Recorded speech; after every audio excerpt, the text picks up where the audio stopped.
Bismillahirrahmanirrahim. Assalamualaikum warahmatullahi wabarakatuh. Alhamdulillah, wassalatu wassalamu ala rasulillah Muhammadin khairi abdillah wa ala alihi wa ashabihi wa man tabi'ahum bi ihsanin ila yaumil qiyamah. Para hadirin jamaah kajian tafsir Masjid Pangeran Diponegoro yang saya hormati, alhamdulillah sore ini kita bisa mulai melaksanakan kajian tafsir lagi setelah kita libur hari raya Idul Fitri beberapa waktu yang lalu. Malam ini kita akan membaca tafsir surat Al-Insyiqaq. Surat Al-Insyiqaq artinya terbelahnya langit. Bismillahirrahmanirrahim. Idzas sama'un syaqqat wa adzinat li rabbiha wa huqqat. Apabila langit terbelah dan dia sangat tunduk kepada Tuhannya, dan memang sudah seharusnya demikian.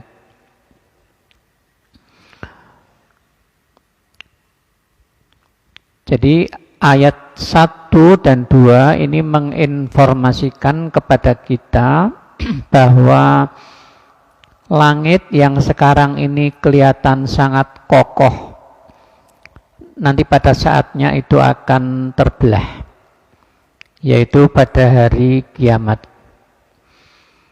Dan keterbelahan langit itu memang sudah harus terjadi, karena memang sudah direncanakan oleh Allah Subhanahu wa Ta'ala seperti itu. Dan langit nanti pasti akan terbelah karena dia tunduk kepada Tuhannya, dan memang sudah seharusnya demikian. Wa idzal ardu muddat wa alqat ma fiha wa takhallat. Dan apabila dikatakan dengan lembah-lembahnya, sehingga tidak ada lagi dataran tinggi, dataran rendah, semua rata. Wa alqat ma fiha wa takhallat. Dan bumi nanti akan mengeluarkan seluruh isinya, apa saja yang ada di dalam perut bumi, termasuk jasad-jasad manusia yang sudah dikubur selama waktu yang sangat lama, nanti akan dikeluarkan oleh bumi itu. Wa adzinat li rabbiha wa huqqat. Dan bumi juga sangat taat kepada Tuhannya, dan memang sudah seharusnya demikian. Nah, ini informasi ayatnya. Jadi ayat 1 sampai ayat 4 menjelaskan kepada kita bahwa langit nanti akan pecah, bumi nanti akan diratakan oleh Allah Subhanahu wa Ta'ala. Keduanya tunduk kepada Allah Subhanahu wa Ta'ala, dan memang sudah seharusnya demikian. Kita kalau membedakan atau membandingkan dengan manusia, ketundukan langit dan bumi dengan ketundukan manusia, itu dua hal yang berbeda. Kalau ketundukan langit dan bumi serta seluruh isi alam semesta, ketundukannya kepada Tuhannya, kepada Allah Subhanahu wa Ta'ala, itu namanya ketundukan ijbari atau ketundukan qasri. Ketundukan yang memang sudah disetting oleh Allah sedemikian rupa. Tetapi kalau ketundukan manusia kepada Tuhan, itu namanya ketundukan ikhtiari. Ketundukan atas dasar kebebasan berkehendak yang dimiliki oleh manusia. Maka bedanya, manusia itu diberi perintah-perintah oleh Allah Subhanahu wa Ta'ala, tuntunan-tuntunan oleh Allah Subhanahu wa Ta'ala. Ada juga larangan-larangan. Manusia bisa taat, bisa tidak, karena memang dia punya kebebasan berkehendak. Tetapi pilihan bebas manusia, apakah dia mau mengikuti atau tidak mengikuti terhadap tuntunan Allah, ini kebebasan memilih yang bertanggung jawab. Nanti pilihan-pilihan bebasnya itu akan dipertanggungjawabkan kepada Allah Subhanahu wa ta'ala. Dan semuanya itu sudah diberitahukan oleh Allah kepada manusia. Misalnya, Allah mensyariatkan agama Islam untuk umat manusia yang turun kepada nabi-nabi dari Nabi Adam sampai Nabi Muhammad Shallallahu Alaihi Wasallam. Ada yang tunduk, ada yang tidak. Yang tunduk namanya mukmin, yang tidak tunduk namanya kafir. Nah, dan masing-masing sudah diberitahu dampak dari pilihannya itu. Yang mukmin nanti imbalannya masuk surga, yang kafir nanti imbalannya masuk ke dalam neraka. Nah, tapi masalah mau milih itu bebas. Orang mau beragama bisa, mau tidak beragama bisa. Nah, termasuk di dalam kehidupan di dunia ini, manusia juga punya pilihan-pilihan bebas. Sekarang manusia misalnya mau kaya bisa, mau miskin bisa, mau pinter bisa, mau bodoh juga bisa, mau bahagia bisa, mau sengsara juga bisa. Dalam kehidupan di dunia sekarang ini, semua ada kebebasan kepada manusia. Jadi alam semesta dunia ini untuk siapa saja, untuk yang mukmin maupun untuk yang kafir. Nah, semua bebas memilih di sini. Tapi kalau di akhirat itu tidak ada pilihan, karena akhirat itu orang hanya menerima hasil dari apa yang dia lakukan dalam kehidupan di dunia ini. Maka kita lihat misalnya ketika Nabi Ibrahim berdoa, dan doanya itu hanya dikhususkan untuk orang-orang yang beriman, Allah tidak mengabulkan. Beliau berdoa begini, Rabbi ja'al hadza baladan amina warzuq ahlahu minas samarati man amana minhum billahi wal yaumil akhir. Ya Allah, jadikanlah Mekkah ini kota yang aman, dan berilah penduduknya yang beriman kepada Allah dan hari akhir rizki buah-buahan. Allah menjawabnya, qala wa man kafara fa umatti'uhu qalila summa atruhu ila azabinnar. Allah berfirman, adapun yang kafir maka mereka akan kami beri kesenangan sebentar, maksudnya di dunia ini, karena bebas milih tadi. Lalu akan kami paksa di akhirat mereka nanti masuk ke dalam neraka. Nah, jadi sekarang ini dunia ini bebas untuk mukmin maupun untuk kafir. Orang kafir mau jadi pemimpin bisa, karena memang aturannya membolehkan. Mau jadi presiden, mau jadi gubernur, mau jadi wali kota, mau jadi lurah, mau jadi camat, bisa. Dan sekarang mudah caranya.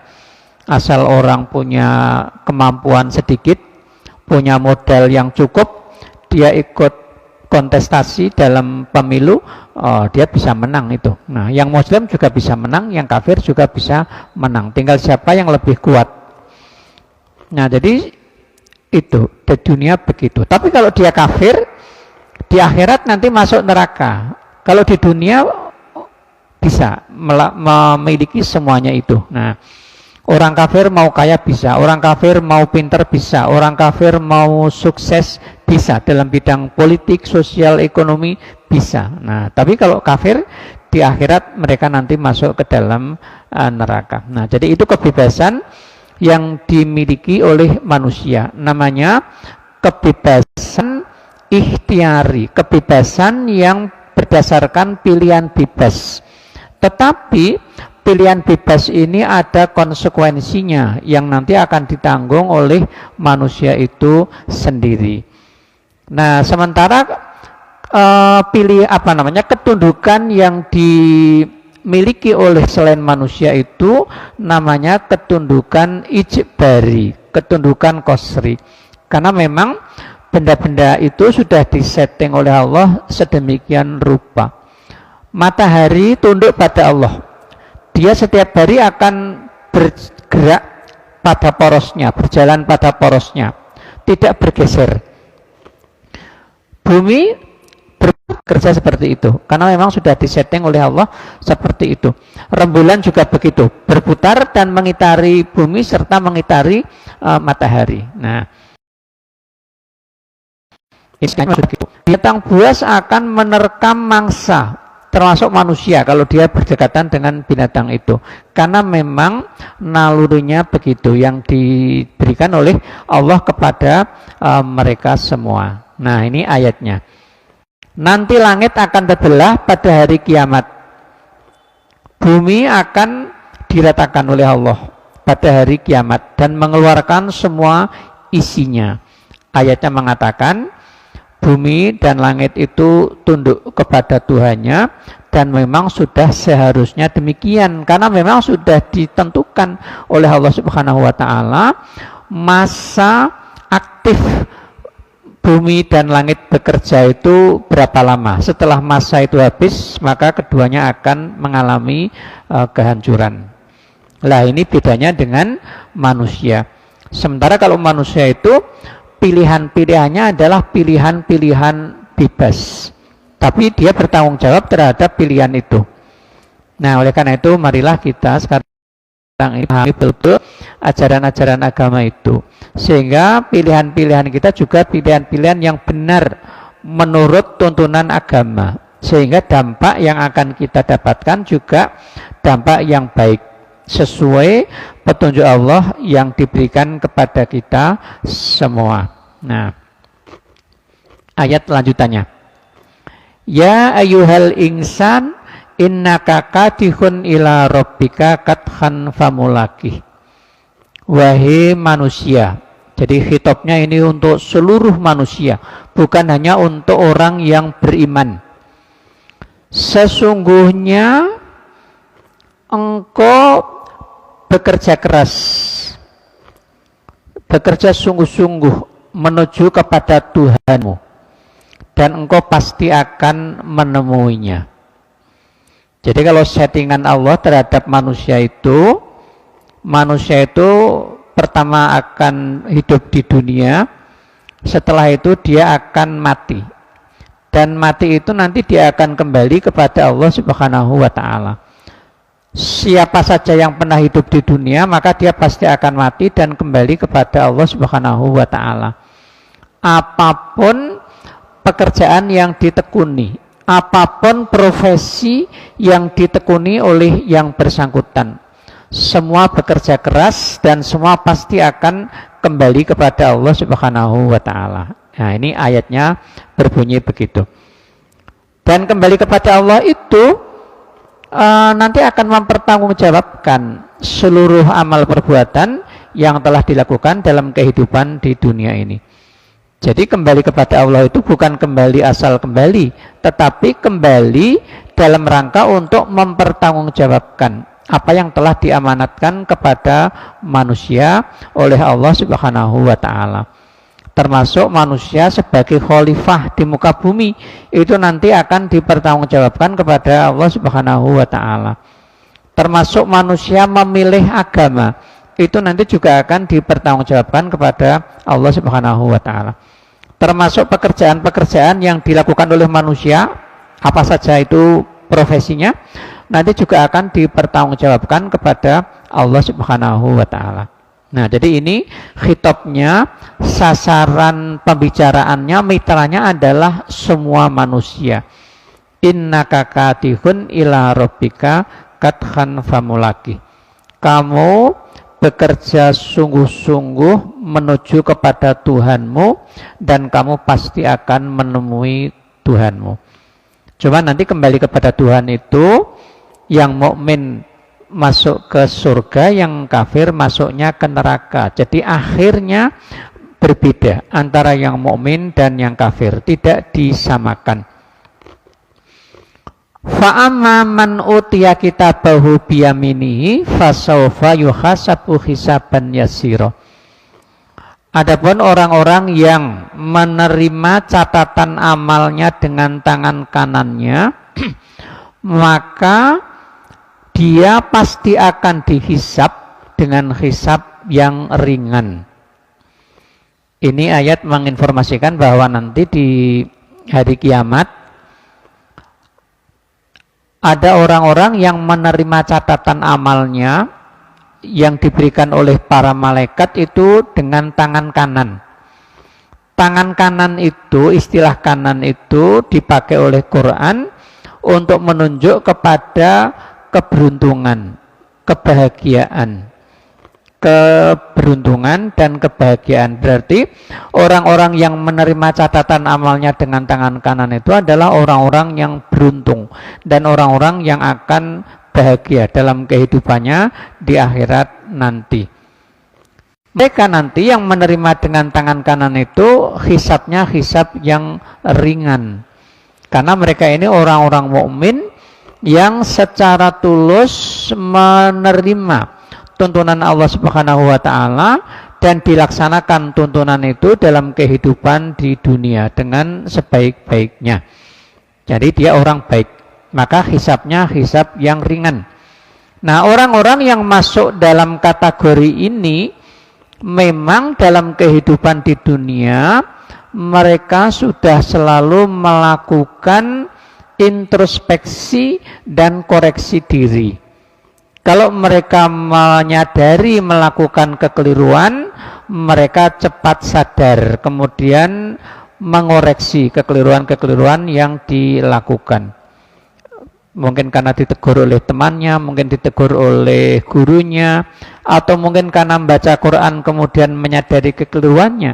Dia kemudian mengoreksi diri sehingga dia kemudian berada di jalan yang benar. Nah, sehingga seluruh aspek kehidupannya itu ada di jalur yang benar.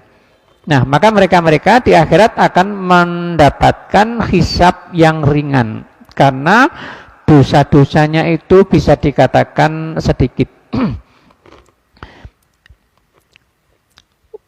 Wayang qalibu ila ahlihi masrur. Dia akan kembali kepada keluarganya dengan keadaan senang. Ini ayat mengatakan dia akan kembali kepada keluarganya. Padahal ini orang-orang ini maksudnya nanti akan masuk ke dalam surga dalam keadaan senang. Kata para mufassir, istilah kembali kepada keluarganya ini bukan bahasa dalam arti hakiki. Ini bahasa dalam arti majas, bahasa metafora. Ini gambarannya seperti pedagang di masa dulu ketika Quran itu turun. Orang dagang itu biasanya menempuh perjalanan yang jauh karena perjalanannya jauh dan juga kendaraannya itu unta. Dia mungkin berdagang itu selama berminggu-minggu atau mungkin malah berbulan-bulan. Ketika dia kembali dari dagang itu lalu ketemu keluarganya, maka pertemuan dengan keluarga itu tentu pertemuan yang menyenangkan. Nah, pertemuan yang menyenangkan yang selalu diidam-idamkan oleh setiap orang yang berpisah dengan anggota keluarganya. Nah, jadi ini adalah bahasa untuk menunjukkan situasi senang yang dialami oleh orang-orang yang berpisah dengan anggota keluarganya. Nah, jadi ini bahasa tidak harus dimaknai dalam pengertian hakiki, bahasa dalam arti yang sebenarnya. Karena orang belum pernah di surga. Jadi kalau dia dikatakan kembali ke surga kan nggak tepat. Wong sekarang di dunia, dia belum di surga. Nah, jadi istilah kembali dimaknai seperti itu oleh para mufassir. Memang kita di dalam Al-Quran ketemu banyak ayat yang ungkapan bahasanya tidak bisa dimaknai dengan makna sebenarnya, makna hakiki. Nah, misalnya begini, Quran membuat istilah kikir itu tidak selalu dengan menggunakan kata bakhil. Misalnya Quran mengatakan La taj'al yadaka maghlulah ila unukika. Itu kan begini. Wala tabsutha kulal basti. Itu begini. Fatak udamalu mamahsuroh. Nah, ayat ini nggak bisa dimaknai dalam arti begini atau begini. Yang begini itu adalah makna kiasan dari bakhil. Jadi orang itu sangat bakhil sehingga dikatakan tangannya itu maghlulah, terbelenggu pada tengkuknya. Nah, kalau begini ini berarti orang itu sangat boros. Nah, jadi kita tidak boleh terlalu kikir, tidak boleh terlalu boros. Jadi harus tengah-tengah antara keduanya. Nah, itu yang dimaksud. Nah, nanti kita di Quran akan ketemu bahasa-bahasa yang seperti itu. Nah, wayang qalibu ila ahlihi masruro, dia akan kembali kepada keluarganya dalam keadaan senang. Maksudnya karena dia berkumpul lagi dengan keluarga. Ini gambaran tentang situasi senang yang dialami oleh orang-orang yang berpisah dengan anggota keluarganya. Ada juga yang memaknai ayat ini nanti dia akan berkumpul dengan orang-orang yang seiman, baik itu di lingkungan keluarga maupun di lingkungan orang-orang yang seagama, yang menganut tauhid yang sama. Wa amma man utiya kitabahu wara'a dhahrihi fasawfa yad'u thubura.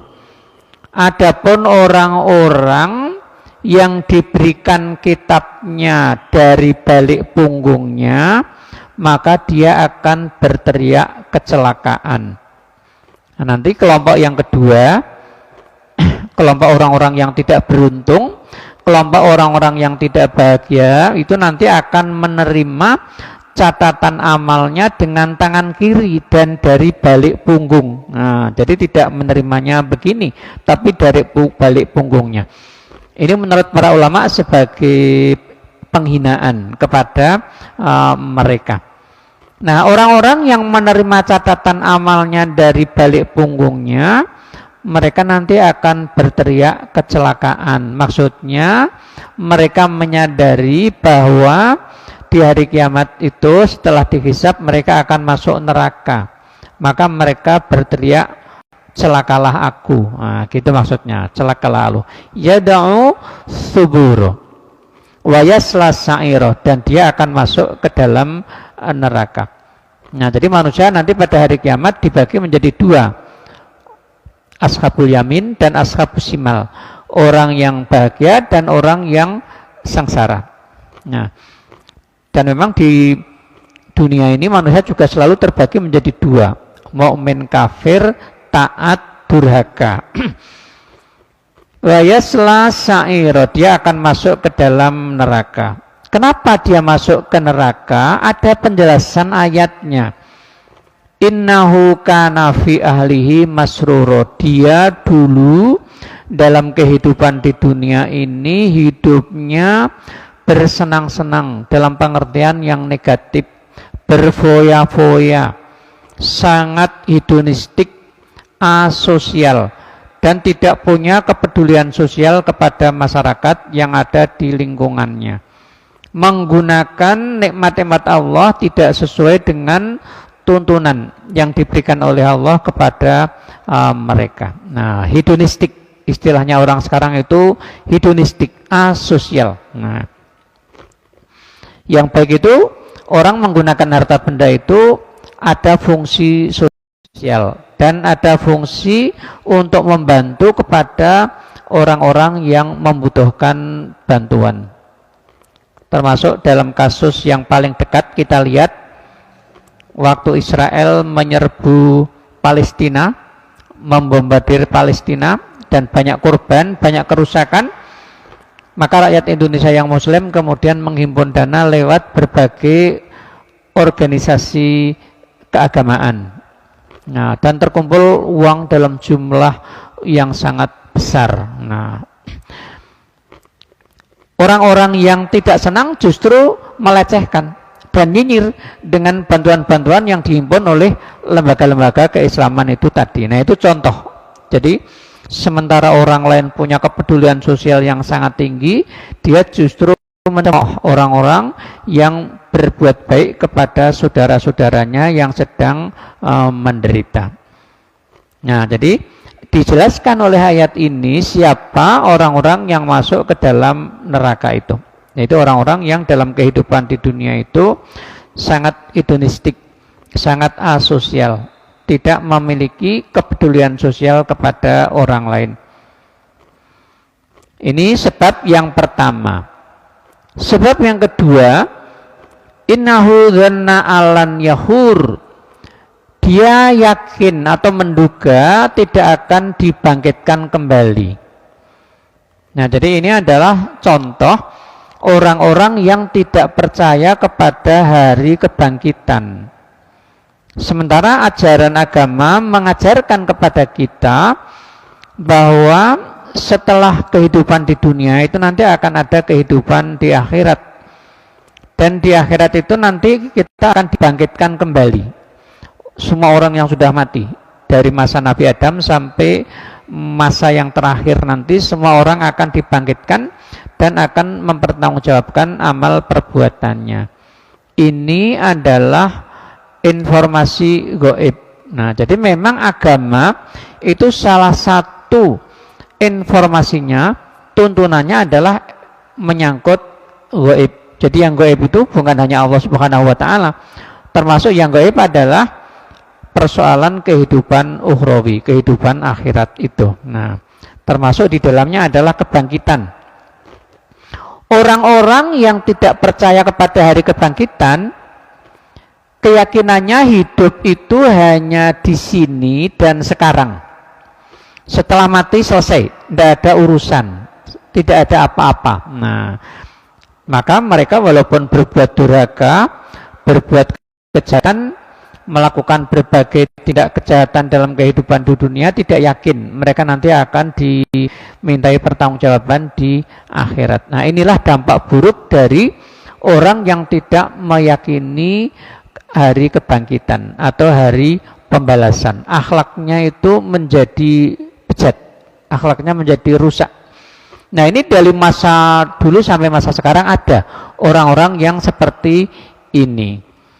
Nah, jadi ini orang yang tadi masuk neraka itu tidak percaya kepada hari kebangkitan. Dhanna alan yahur, tidak akan ada kebangkitan kembali.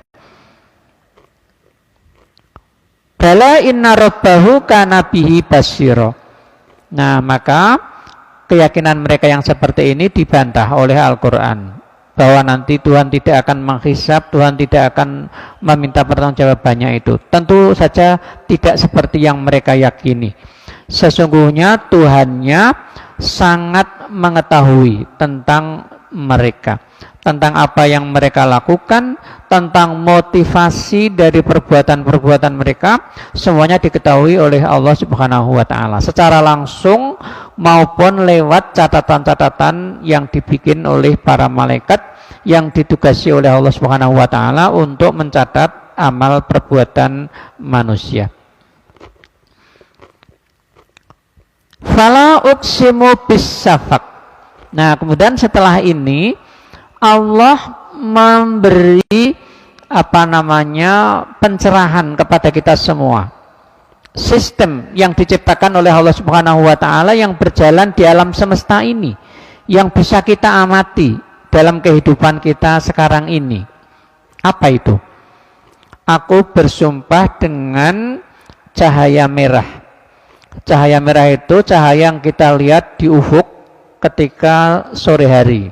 Setelah maghrib sampai nanti menjelang isya, kita akan melihat di ufuk itu cahaya merah. Setiap hari akan terjadi seperti itu. Walaili wa ma wasaq, dan malam serta apa yang dihimpun. Maksudnya begini, waktu malam hari itu waktu yang selalu menghimpun makhluk-makhluk Allah Subhanahu wa taala. Kalau siang hari manusia itu berpencar kemana-mana mencari rezeki, ke kantor, ke pasar, kemana-mana, nah mencari rezeki. Nanti sore hari mereka pulang lagi ke rumahnya masing-masing, berkumpul dengan anggota keluarganya. Nah, ini yang dimaksud. Makhluk-makhluk Allah itu Sebagian besar kalau malam hari berkumpul dengan kelompoknya, kecuali beberapa makhluk tertentu yang kalau malam hari keluar, tapi tidak seluruh malam. Dia nanti juga akan kembali lagi pada malam pada paruh malam yang kedua itu. Nah, walaili wa ma wasak, dan demi malam dan apa yang dihimpun oleh waktu malam. Ini juga realitas yang kita lihat sehari-hari dan kita rasakan, kita alami sendiri. Sistem yang diciptakan oleh Allah Subhanahu wa taala. Dan malam itu dampaknya juga sangat besar sekali dalam kehidupan manusia. Kalau malam kita mesti merasa ngantuk. Biasanya kalau siang tidak. Kalau malam kita mesti merasa ngantuk dan ingin istirahat. Walaili wa ma wasak. Wal qamari idza tasak, dan bulan apabila ia purnama. Ini juga sesuatu yang pasti dalam perjalanan bulan dalam satu bulan. Di awal bulan itu kelihatan kecil di barat. Nanti makin tua dia makin besar, dan pada pertengahan bulan dia purnama. Setelah itu dia mengecil lagi sampai pada akhir bulan dia kelihatan kecil seperti tandan yang tua. Terus itu berjalan seperti itu. Nah, ini artinya apa? Allah bersumpah dengan makhluknya yang dia ciptakan, yang bekerja dan bergerak sesuai yang telah ditetapkan oleh Allah Subhanahu wa taala. Terus menerus setiap hari seperti itu. Nah, ini yang dimaksud. Artinya kalau Allah Maha Kuasa seperti itu, bisa membuat benda-benda yang bekerja seperti itu, Allah itu juga kuasa untuk membangkitkan kembali manusia di hari kemudian, lalu meminta pertanggungjawaban manusia menyangkut amal perbuatannya. Nah, jadi ayat ini adalah bantahan terhadap orang-orang yang tidak meyakini adanya hari kebangkitan. Tadi kan Allah mengatakan bala, tidak seperti yang mereka yakini bahwa manusia itu tidak akan dibangkitkan kembali. Justru mereka akan dibangkitkan kembali. Mana buktinya? Lah, buktinya adalah ini. Allah kuasa menciptakan cahaya merah di setiap hari. Allah kuasa menjadikan malam itu orang berkumpul dan makhluk-makhluk berkumpul. Allah kuasa menciptakan rembulan yang setiap pertengahan bulan mesti purnama, kelihatan sempurna, utuh, tidak berkurang. Nah, ini yang dimaksud. Wal qamari wa ma idzat tasak, latar kabunna tobakon an tobak. Nah, kemudian Allah menyatakan, sungguh kamu akan mengikuti satu fase demi fase, tobakon an tobak. Perjalanan manusia itu akan mengikuti fase demi fase. Apa yang dimaksud di sini? Ada yang mengatakan bahwa kehidupan manusia itu dimulai dari dalam rahim ibunya. Setelah bapak ibu menikah, lalu hubungan intim, maka sperma bapaknya bercampur dengan ovum ibunya, lalu membelah, lalu menggantung pada dinding rahim. Kemudian terbentuk alakoh. Setelah itu fase berikutnya terbentuk mudghah. Setelah itu fase berikutnya terbentuk tulang belulang. Setelah itu dibungkus daging. Lalu Allah meniupkan roh ciptaannya. Setelah itu manusia menunggu 9 bulan, dia kemudian lahir bayi. Setelah bayi nanti dia jadi balita, jadi kanak-kanak, jadi remaja, pemuda, dewasa, lalu jadi orang tua, lalu pikun, lalu mati. Nah, jadi fase-fase kehidupan manusia itu sudah disetting oleh Allah seperti itu. Kita semua akan mengalami seperti itu. Latar kabunna tobakon an tobak. Manusia pertama kali akan hidup di dunia. Setelah mati dia akan pindah ke alam barzah. Setelah itu dia nanti akan pindah ke alam akhirat berikutnya lagi. Itu pasti kita akan menjalani fase-fase kehidupan itu seperti itu. Ini tidak bisa dihindari. Nah, Tetapi di dalam aturan-aturan Allah, Allah sudah bikin ketetapan menyangkut beragama tadi, ya, gitu. Tinggal orang mau tunduk atau tidak. Nah, orang mau tunduk atau tidak terhadap aturan-aturan itu tadi. Latar kabunna tobakon antobak. Ini juga sudah dialami oleh siapa saja. Yang mukmin, yang kafir mesti ngerti bahwa semua orang yang hidup mesti mati, pasti ngerti. Dan semua orang proses kehidupannya dimulai dari alam rahim, lalu lahir ke dunia, lalu dari bayi terus-terusan sampai tua lalu mati. Nah, cuman yang alam berikutnya itu kita tidak mengalami sekarang. Itu nanti akan dialami oleh masing-masing pada saatnya. Nah, makanya informasi-informasi gaib itu kita harus yakini karena ini bersumber dari Allah Subhanahu wa taala. Fama lahum la yu'minun. Ayat lanjutannya ini bertanya kepada orang-orang yang tidak mau menerima tuntunan Allah. Fama lahum la yu'minun. Kenapa mereka tidak mau beriman? Ini khususnya orang-orang Mekah pada masa Nabi Muhammad Sallallahu Alaihi Wasallam. Kenapa? Padahal mereka yang langsung diberi pencerahan oleh Nabi Muhammad lewat Al-Quran yang turun kepada beliau. Mereka yang mendengar langsung Al-Quran dibaca oleh Rasulullah Sallallahu Alaihi Wasallam. Mereka kagum terhadap Quran itu, tapi mereka tidak mau menerima tuntunan yang ada di dalamnya. Nah, maka Al-Quran mempertanyakan dengan nada keheranan, fama lahum la yu'minun, kenapa mereka tidak mau beriman. Nah, wa idza quri'a alaihimul Qur'an la yasjudun, dan kalau dibacakan kepada mereka ayat-ayat Al-Qur'an, mereka tidak sujud. Maksudnya tidak tunduk mengikuti tuntunannya. Jadi ini bisa dalam arti sujud itu sujud seperti orang sholat itu, bisa sujud itu dalam arti taat kepada tuntunan yang ada di dalamnya. Tuntunan Quran itu kan menyangkut akidah, menyangkut syariah, dan menyangkut bidang akhlak. Mereka tidak mau mengikuti tuntunan Al-Quran. Wa idza quri'a alaihimul Qur'an la yasjudun. Nah, kenapa mereka tidak mau beriman? Nah, jawabannya ada. Karena orang-orang Arab itu, khususnya di Mekah itu dulu, dalam rangka untuk mempertahankan kepentingan-kepentingan mereka. Dalam bahasan para mufassir, syirik itu mendatangkan keuntungan. Pertama, keuntungan politik, kedua, keuntungan sosial ekonomi, ketiga, keuntungan sosial budaya. Kita ambil contoh. Orang Arab itu kan punya berhala-berhala besar, 3. Lata, Uzza, Manat. Lah ini berhala kan diziarahi oleh orang-orang itu secara rutin. Dan dijaga oleh kepala-kepala suku itu. Orang ziarah itu kan izin pada kepala sukunya kan. Nah, yang dapat keuntungan politik adalah kepala sukunya itu. Orang ziarah itu kan butuh santunan makan minum, yang menyediakan adalah warga masyarakat setempat. Orang ziarah itu butuh istirahat, butuh hotel, butuh rumah disewa, lah yang menyediakan juga masyarakat. Maka syirik itu keuntungannya seperti itu, sosial, ekonomi, politik.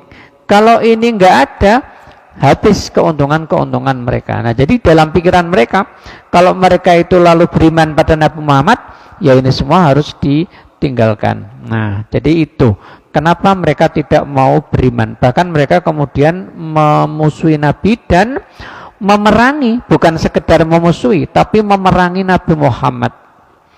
Wa idza quri'a alaihimul Qur'an la yasjudun. Balil ladzina kafaru yukadzibun. Bahkan orang-orang kafir itu terus-menerus mendustakan ajaran-ajaran agama yang dibawa oleh Nabi Muhammad, yang disampaikan kepada mereka. Baik orang kafir pada masa Nabi maupun orang kafir pada masa kini, terus-menerus mendustakan ajaran-ajaran agama itu.